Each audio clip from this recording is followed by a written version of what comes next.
In most cases, the investment that we're going to make in our clients' lives costs less than it would cost to pay for their funeral.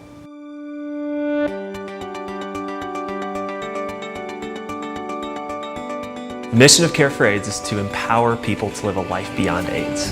We are focused in Kenya and Tanzania, and we are preparing to expand into Uganda in 2019. We met person after person who they were accessing the medication, but they were still bedridden. They were in a state of despair and hopelessness.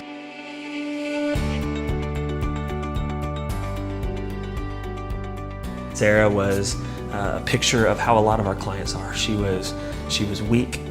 She had lost a ton of weight.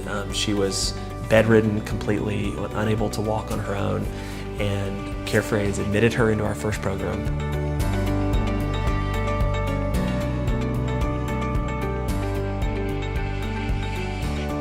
They've been told that God cannot love somebody that has been affected with HIV, so they believe that that's the end of all real hope for them in this life or the next. They believed what a lot of people did, which was, I have HIV and therefore I'm going to die. They can have meaningful connections, that they can see their kids grow up and their grandkids grow up, that they can be connected to God and to a local church where they feel part of a community. If we had not intervened in Sarah's life, it would have been a matter of weeks or months before she had passed away.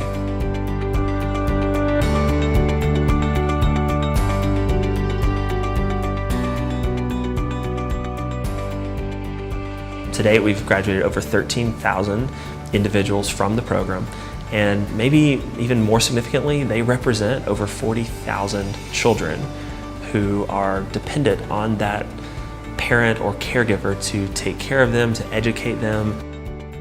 Over the past 7 years, Jackson Healthcare Support has enabled more than 500 families to go through this program. The idea that you could put your capital and resources to use to create, in our estimation, somewhere close to $500 of investment for $20,000 of community impact versus just paying $500 to someone to be buried in Kenya.